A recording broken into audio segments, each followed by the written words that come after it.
अस्सलाम वालेकुम dear students, आज के लेक्चर में हम एक्सरसाइज 4.3 स्टार्ट करने जा रहे हैं। एक्सरसाइज 4.3 में आपके स्मार्ट सिलेबस में क्वेश्चन नंबर 3 से ऑनवर्ड्स का पोर्शन शामिल है। तो आप क्वेश्चन नंबर 3 को देखिए। क्वेश्चन 3 में है बाय मीन्स ऑफ स्लोप की मदद से शो ये कीजिए कि ये जो पॉइंट्स हैं ये एक ही लाइन के ऊपर वाक़या हैं। स्टूडेंट्स, अगर ये पॉइंट्स एक ही लाइन के ऊपर वाक़या हैं तो फिर इन कोई से दो पॉइंट्स की स्लोप्स इक्वल होंगी, और अगर ये पॉइंट्स सेम लाइन पे वाक़या नहीं हैं तो फिर कोई से दो पॉइंट्स की स्लोप्स डिफरेंट होंगी। तो हमने इन तीनों पॉइंट्स को पहले नाम दिए हैं। इस पॉइंट को ए बोला, इसको बी और इसको सी। उसके बाद हमने ए बी पॉइंट की स्लोप को m1 कहा और बी सी पॉइंट की स्लोप को m2 कहा। और स्टूडेंट्स, क्योंकि यहाँ पे पॉइंट इन्वॉल्व हैं, यहाँ पे इंक्लिनेशन इन्वॉल्व नहीं है, इसलिए हम tan अल्फ़ा वाला फार्मूला यूज़ नहीं कर सकते। हम यूज़ करेंगे स्लोप का formula y2 - y1 over x2 - x1, और ऐसे ही नीचे वाले केस में। तो स्टूडेंट्स, अगर आप ए बी की स्लोप निकालना चाहते हैं तो आपके पास ए और बी पॉइंट्स मौजूद हैं, और आप याद कीजिए कि पॉइंट ए के कोऑर्डिनेट्स ये वाला कोऑर्डिनेट x1 होगा, ये वाला कोऑर्डिनेट y1 होगा। बी पॉइंट के कोऑर्डिनेट्स में ये वाला पॉइंट x2 होगा और ये वाला y2 होगा। तो हम y2 - y1 और x2 - x1 की वैल्यूज़ इन पॉइंट्स की मदद से यहाँ पे पुट कर देते हैं। हम देख लेंगे अगर दोनों की स्लोप्स बराबर आती हैं तो हम कह देंगे कि वो पॉइंट्स एक ही लाइन के ऊपर वाक़या हैं। अगर स्लोप्स डिफरेंट आती हैं तो हम बोलेंगे कि ये पॉइंट्स एक लाइन के ऊपर वाक़या नहीं हैं। y2 - y1 फाइंड कर लेते हैं students. This is the value for y2 and this is the value for y1। Students, ये वाला माइनस और ये वाला माइनस मिलके प्लस हो जाएगा। डिनोमिनेटर में x2 - x1 करना है। 1 ये वाला माइनस और ये वाला माइनस मिलके फिर प्लस हो जाएगा 1 + 1। 5 + 3 = 8। 1 + 1 = 2। ये कैंसिल होके 4 आ गया, यानी हमारे पास जो वैल्यू आई है m1 की स्टूडेंट्स वो 4 आई है। BC की स्लोप फाइंड करते हैं which is m2। y2 - y1 इस दफ़ा नोट कीजिए, ये पॉइंट B है, ये पॉइंट C है। हमको y2 - y1 over x2 - x1 find करना है, तो हम कर लेंगे 9 - 5 over 2 - 1। Students, 9 - 5 it is 4, 2 - 1 is 1, answer is 4। Students, आप देख सकते हैं दोनों पॉइंट्स की, यानी इस ए बी लाइन की और इस बी सी लाइन की जो स्लोप्स हैं वो बराबर आई हैं। अगर स्लोप्स बराबर हैं तो इसका मतलब है कि ये जो ए बी और बी सी लाइन सेगमेंट्स हैं ये एक ही लाइन के लाइन सेगमेंट्स हैं। मींस ए बी सी एक ही लाइन के ऊपर वाक़या हैं। लिख दीजिए as slope m1 = m2, so A, B and C, A, B and C lie on the same line.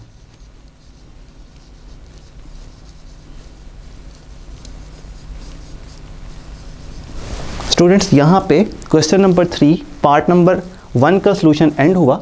आप इसी तरह से इसके पार्ट 2 को भी कर सकते हैं, जो B पार्ट है सिमिलर है। क्वेश्चन नंबर 3 के बाद स्टूडेंट्स क्वेश्चन नंबर 4 पे आते हैं। इसमें दोबारा से आप देखिए कि स्लोप्स वाला क्वेश्चन ही है और कहा जा रहा है कि k की वैल्यू फाइंड कीजिए, जबकि ये लाइन जॉइनिंग AB और लाइन जॉइनिंग CD पैरेलल हैं और परपेंडिकुलर हैं। स्टूडेंट्स, क्वेश्चन ये है कि एक लाइन AB है और एक लाइन CD है। इन पॉइंट्स के जो B पॉइंट है उसका x कोऑर्डिनेट मिसिंग है, उसमें उन्होंने वेरिएबल k रखा हुआ है और वो आपसे इस k की वैल्यू पूछ रहे हैं और दो केसेस आपको बता रहे हैं। एक केस में कि दोनों लाइंस पैरेलल हैं, मींस AB और CD आपस में एक दूसरे से पैरेलल हैं, तो इसका मतलब होगा दोनों लाइंस की स्लोप्स बराबर होंगी। और दूसरा केस जिसमें दोनों लाइंस एक दूसरे के परपेंडिकुलर है, यानी अगर AB लाइन इस तरह है तो CD लाइन फिर उसके परपेंडिकुलर है, 90 डिग्री का एंगल बना रहे हैं। तो इसका मतलब ये होगा स्टूडेंट्स के m1 और m2 की प्रोडक्ट -1 के इक्वल है। इस केस में m1 और m2 बराबर हैं, इस केस में m1 और m2 की प्रोडक्ट -1 है। तो स्टूडेंट्स वही काम करते हैं, पहले हम ए बी सी डी नाम गिवन है, नाम लेट करने की ज़रूरत नहीं है जैसे कि इस क्वेश्चन में किया था। तो ए बी को हम m1 बोलेंगे, slope of A B equals to m1, slope of C D equals to m2। m1 की स्लोप का मतलब है y2 minus y1 over x2 minus x1, m2 की स्लोप का मतलब है y2 minus y1 over x2 minus x1। दोनों की स्लोप्स आपस में फाइंड करके हम इनको पैरेलल लाइंस के केस में और परपेंडिकुलर लाइंस के केस के में k की वैल्यू फाइंड करेंगे। आए स्टूडेंट स्लोप्स निकालते हैं। y2 minus y1 A B के केस में देखिए -6 -3 over k minus 7, it is -9 divided by में k minus 7, this is the value of m1 slope of AB। ऐसे ही स्टूडेंट्स m2 निकालते हैं, y2 minus y1 नोट कीजिए, it is 4 minus 5 -6 plus 4 -1 over -2 which is 1/2। Students दोनों lines की slopes आ गई हैं, एक को हमने m1 लेबल कर रखा है, एक को m2, अब हम इन्हीं को यूज़ करेंगे। If two lines are parallel तो इसका मतलब ये होगा कि m1 इक्वल्स टू m2 होता है, दोनों की स्लोप्स आपस में बराबर होंगी। वैल्यू पुट कर देते हैं स्टूडेंट्स, ये -9 ओवर में k माइनस 7 m1 की वैल्यू है और m2 की वैल्यू 1/2 है। क्रॉस मल्टीप्लाई करेंगे -18 आएगा और ये स्टूडेंट्स k माइनस 7 हो जाएगा। स्टूडेंट्स यहाँ से आपके पास वैल्यू आएगी k माइनस 7 इक्वल्स टू -18। इस -7 को उधर मूव कीजिए तो स्टूडेंट्स k की वैल्यू आपके पास निकलती है -18 + 7 और सिंप्लीफाई करने पे आपको ये -11 मिलता है। इसका मतलब ये हुआ कि अगर दोनों लाइंस आपस में पैरेलल हैं तो यहाँ पे -11 आना चाहिए। जैसे ही यहाँ पे -11 आएगा तो आप देखेंगे कि ये वाली वैल्यू और ये वाली वैल्यू दोनों इक्वल हो जाएंगी, ठीक है ना। आप पुट करके देख सकते हैं, यहाँ पे -11 रखने से -18 आएगा, -9 ओवर -18 कट के 1/2 सेम हो जाएगा, यानी दोनों लाइंस की स्लोप्स क्या हो जाएंगी, इक्वल हो जाएंगी। इसके बाद स्टूडेंट्स अगर दो लाइंस आपस में परपेंडिकुलर हों तो इस केस में k की क्या वैल्यू रखी जाए, तो इसमें भी हम ये कहेंगे कि अगर दो लाइंस परपेंडिकुलर हैं तो m1 into m2 equals to -1। दोनों स्लोप्स का प्रोडक्ट -1 होता है तो लाइंस परपेंडिकुलर होती हैं। हम वैल्यूज़ रखेंगे, m1 की वैल्यू -9 ओवर में k माइनस 7, m2 की वैल्यू 1/2। क्रॉस मल्टीप्लाई कीजिए, -9 -2k प्लस का 14, ये वाला k माइनस 7 इससे मल्टीप्लाई होके 2k + 14 बनेगा, 2 भी साथ मल्टीप्लाई कर दिया और ये माइनस क्या करेगा, -2k + 14 बना देगा। स्टूडेंट्स यहाँ से आपके पास निकला -2k -9 -14।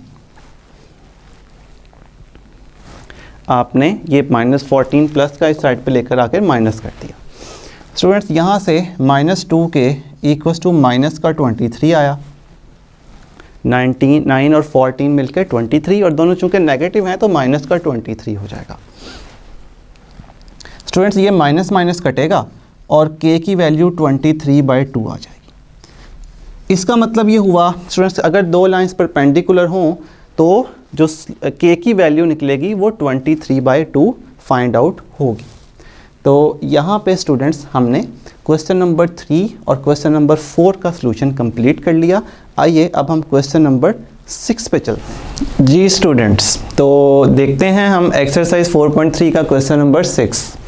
इस क्वेश्चन में आपके सामने 3 पॉइंट्स अवेलेबल हैं जी, और वो तीनों points A B C D consecutive vertices हैं पैरेललोग्राम के, और उसका 4th वर्टेक्स आपसे पूछ रहे हैं। एक डायग्राम आपके सामने पैरेललोग्राम की शेप, दोनों ऑपोजिट साइड्स आपस में पैरेलल और equal.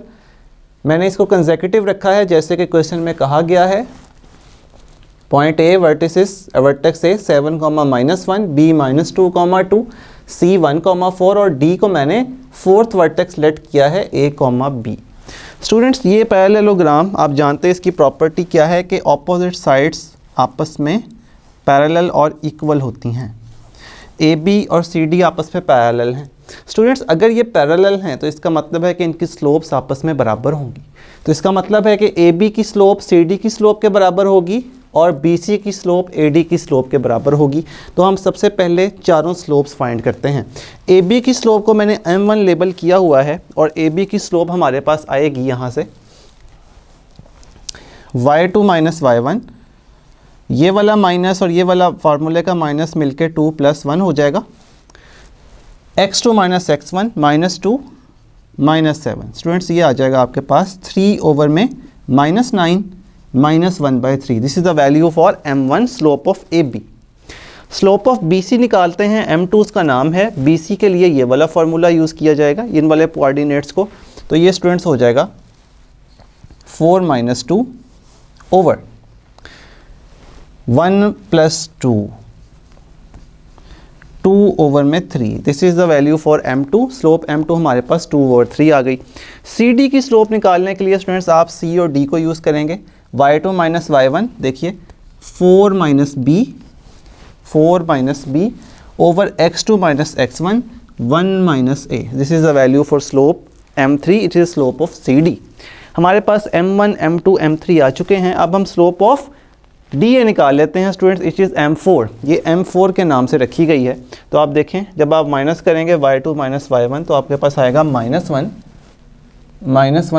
b over 7 - a। This is the slope m4 and this is slope of D A. Students A B C D चूँकि एक पैरेललोग्राम है तो इसका मतलब ये होगा कि ए बी की और सी डी की स्लोप्स बराबर होंगी। इसकी स्लोप m1 है, इसकी स्लोप m3 है, तो इनकी वैल्यूज़ को हम एक दूसरे के बराबर सेट कर सकते हैं। स्टूडेंट्स तो m1 की वैल्यू -1/3 देखिए -1/3 आ गई। m3 की value it is 4 - b over में 1 - a, ये वाली वैल्यू आ गई। क्रॉस मल्टीप्लाई दे दीजिए, ये इधर मल्टीप्लाई होके a -1 बनेगा, 3 उधर मल्टीप्लाई होके 12 - 3b बनेगा। स्टूडेंट्स इन दोनों को इधर मूव करते हैं, a प्लस का 3b, और जब स्टूडेंट्स ये वाला इधर मूव होगा तो आपके पास ये माइनस हो जाएगा, माइनस में 13 = 0। तो पहली इक्वेशन जो हमारे पास आती है वो आती है a + 3b - 13 = 0। इसको हम इक्वेशन नंबर 1 बोल रहे हैं। ऐसे ही students slope of B C और स्लोप ऑफ डी ए बराबर होंगे क्योंकि आपस में पैरेलल लाइंस हैं। तो डी ए और सी डी की स्लोप्स को हमने m2 और m4 कहा हुआ है रिस्पेक्टिवली। तो m2 की वैल्यू 2/3 रख दीजिए, m4 की वैल्यू भी निकाली थी -1 - b over 7 - a। Students cross multiply दे दीजिए, इधर आपके पास आएगा 14 माइनस का 2a -3b -3 -3b। ये क्रॉस मल्टीप्लाई करने से हमारे पास इक्वेशन आएगी। ये 7 - a इधर मल्टीप्लाई हुआ, 14 - 2a हो गया, 3 उधर जाके मल्टीप्लाई हुआ, -3 -3b हो गया। स्टूडेंट्स इन दोनों टर्म्स को इधर मूव कर देते हैं, या इस टर्म को इधर मूव कर लीजिए, बेहतर है कि इसको उधर मूव कर लीजिए। उधर जाने से 2a प्लस का हो गया, 2a प्लस का हुआ, माइनस का 3b पहले से उधर है, 14 उधर जाएगा तो -3 - 14 मिलके माइनस का 17 = में 0 बनेगा। ये आपके पास इक्वेशन नंबर 2 आ गई, 2a - 3b - 17। स्टूडेंट्स आप देख रहे हैं कि इक्वेशन 1 और इक्वेशन 2 को सॉल्व किया जा सकता है ऐड करके, क्योंकि 3b और -3b कट जाएंगे। Equation number 1 plus equation number 2, ये स्टूडेंट्स आपको देगा a + 3b माइनस का 13 = 0, 2a - 3b - 17 = 0। ये आपस में स्टूडेंट्स ऐड हो जाएंगे और ऐड होने से आप देखें ये कट जाएगा। Students a + 2a 3a minus का 30 = 0, 3a = 30, a = में 10। So value for x coordinate of vertex D is equals to 10। B के लिए स्टूडेंट्स आप इस A की वैल्यू को पुट कर दीजिए 1 में, पुट A इक्वल्स टू 10 इन 1। जैसे ही आपने 1 में पुट किया आपको मिला 10 प्लस में 3B माइनस का 13 इक्वल्स टू 0। ये स्टूडेंट्स हो जाएगा 3B minus 3 equals to 0। 13 minus का और 10 प्लस का मिलकर -3, 3B इक्वल्स टू 3।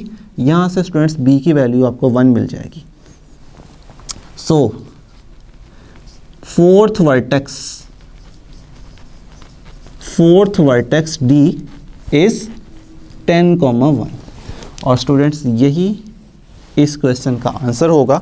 आपसे जो डिमांड कर रहे थे D वर्टेक्स की, वो आपने 10,1 फाइंड कर दिया है। तो इस तरह से स्टूडेंट्स यहाँ क्वेश्चन नंबर 6 का सॉल्यूशन भी एंड हुआ। बाकी हम इंशाल्लाह क्वेश्चंस अगले लेक्चर में सॉल्व करेंगे। आपका बहुत शुक्रिया।